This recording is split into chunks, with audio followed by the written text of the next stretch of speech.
Hello বন্ধুরা, সবাই কেমন আছো? আজকের এই ভিডিওর মাধ্যমে তোমাদের কিছু আমার জীবনের গল্প শেয়ার করব। আমার সোশ্যাল মিডিয়াতে কাজ করা কিন্তু প্রথম ইউটিউবের হাত ধরেই। প্রথম ইউটিউবেই আমার সমস্ত ভিডিও পোস্ট করতাম। তাও বছর হয়ে গেল ভিডিও করছি, ইউটিউবে কাজ করছি।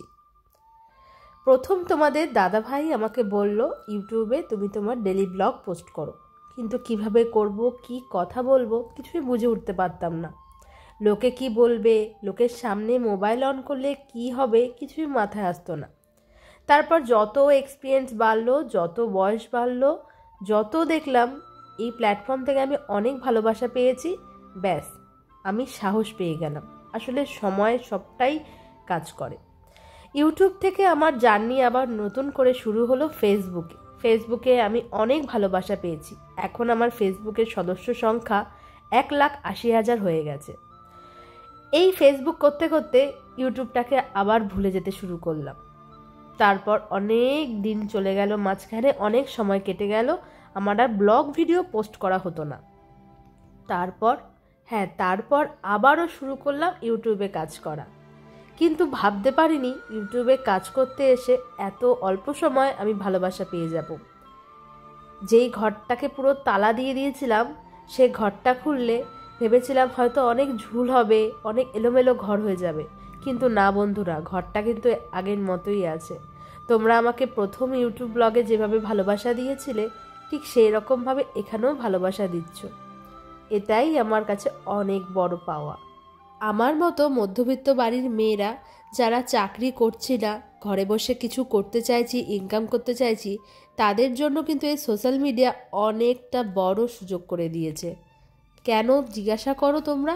হ্যাঁ, অনেকেই ভাবতে পারো এই ইউটিউব ফেসবুক থেকে কি সত্যি ইনকাম করা যায়? সত্যিই যায়। আমিও ভাবতাম। সবাই হয়তো মিথ্যে কথা বলে, কিন্তু করা কি যায়? হ্যাঁ, প্রথম আমি কিন্তু ইউটিউব জার্নি শুরু করেছি, আর আমার কিন্তু প্রথম পেমেন্ট পাওয়া জানো ইউটিউব থেকে। তারপর আমি ফেসবুক থেকে অনেক পেমেন্ট পেয়েছি এবং এখনও পাচ্ছি। কিন্তু ইউটিউব থেকে যখন প্রথম পেমেন্টটা পেয়েছিলাম না, ওই যে বলে না জীবনের প্রথম কিছুটা খুব মনে থেকে যায়, তেমনই যখন প্রথম ইনকাম শুরু করলাম, সেটা আমার পুরো মনের আঙ্গিনায় অনেকটা বড় জায়গা করে নিয়েছে। যখন কাউকে বলি যে আমার জানি ইউটিউব থেকে, আমি ফেসবুকের আগে ইউটিউবেই টাকা পেয়েছি, তারা সবাই অবাক হয়ে যায়। কারণ ইউটিউবে একটু দাঁড়ানোটা যে বড্ড কঠিন, বড্ড। আর হ্যাঁ বন্ধুরা, এই ভিডিওটা দেখতে দেখতে তোমরা অবশ্যই জানিও ভিডিওটা কে কোথা থেকে দেখছো। আজকের অনুষ্ঠান বাড়িটা ছিল আমার মামার বাড়িতে। ছোট মামার নাতির 5 বছরের জন্মদিন ছিল। অনুষ্ঠান বাড়ি মানেই একটা কথাই মনে পড়ে, সবার সাথে দেখা হবে। মামার বাড়ি ভারী মজা, কিলচর নাই, তেমনই ব্যাপার। মাসির মেয়ে, মামার ছেলেরা, মাসির ছেলেরা, বৌদি, সবার সাথে দেখা হয়েছে। আসলে অনুষ্ঠানে তো দেখা হয়, এই একটাই সুযোগ। আর তো এখন মানুষের সময় নেই, কেউ কারোর বাড়িও যায় না, তাই না? তো এই সময়টাকে খুব খুব আমার ভালো লাগে। বাড়ির সবাই মিলে আমরা পৌঁছে গেছিলাম ছোট মামার বাড়িতে, মানে আমার মামার বাড়িতে। সবাই বলে দাদু দিদা যতদিন বেঁচে থাকে ততদিন মামার বাড়ি সুন্দর হয়। সেটা যেমন বাস্তব, কিন্তু কিছু জীবনের মামা মামিও পাওয়া যায় যারা দাদু দিদার অভাবটা পূরণ করে দেয়।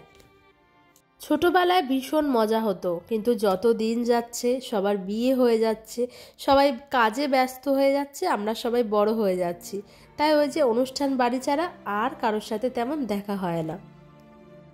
আমি তো মনে করি বন্ধুরা, এই ব্লগ ভিডিও, এই সোশ্যাল মিডিয়ায় ইউটিউব ফেসবুক ভিডিওগুলো ছিল বলেই হয়তো স্মৃতিগুলো অনেক থেকে যাবে।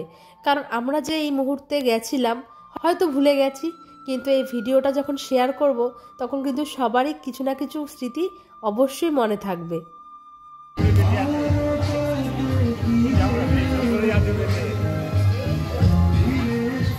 এই ভিডিও করতাম বলে অনেকে প্রশ্ন করত, ভিডিও করে কি হবে, ইনকাম হবে নাকি? এর থেকে কাজবাজ করা শুরু কর। আসলে মানুষের দোষ দিই না, পরিস্থিতি। অনেকেই জানে না এই প্ল্যাটফর্ম থেকেও যে ইনকাম করা যায়। বাড়ির বউরা, বাড়ির মেয়েরা এখান থেকে অনেক দূর এগিয়ে গেছে। এই ভিডিওর মাধ্যমে তোমাদের সাথে আমি অনেকটা মনের কথা শেয়ার করতে পারলাম। ইউটিউবের জার্নিটা কিন্তু আমি আবার আমার প্রথম থেকে শুরু করলাম।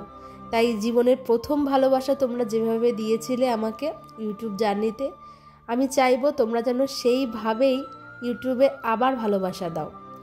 আমি অনেক দূর যেন ইউটিউব জার্নিটাকে এগিয়ে নিয়ে যেতে পারি। সাথে তো ফেসবুক আছেই, ফেসবুকের ভিডিও তো অবশ্যই পোস্ট করব।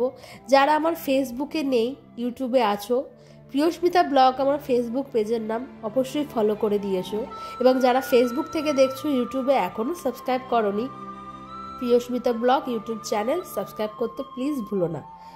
এইভাবে একটু সাপোর্ট করো, যেন একটা মধ্যবিত্ত বাড়ির মেয়ে অনেক হাসি খোরাকের মাঝখান দিয়ে যেন সবার মন জয় করতে যেমন পেরেছি, যেন আরও অনেকটাভাবে এগিয়ে গিয়ে আরও সবার মন জয় করতে পারি।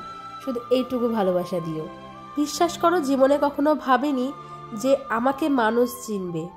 আজ কোথাও বেরোলে, সে রাস্তাঘাট হোক, বিয়েবাড়ি হোক বা কোনো পুজোর প্যান্ডেল হোক, কেউ ডেকে যখন বলে তুমি প্রিয়স্মিতা দিদিভাই না, ফেসবুকে আছো, ইউটিউবে আছো, ভীষণ খুশি হয় যে সাধারণ বাড়ির মেয়েটা আর 10 জনের মতো পরিচিতি লাভ করছি।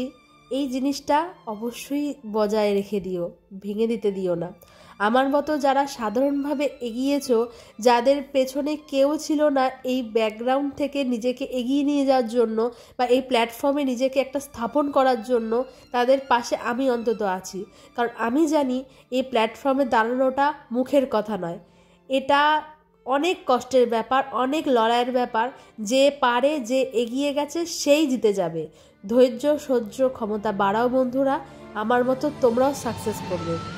আমি যখন ভাবতে পারিনি যে আমি সাকসেস করতে পারবো এই প্ল্যাটফর্মে এসে, তাই তোমরাও পারবে।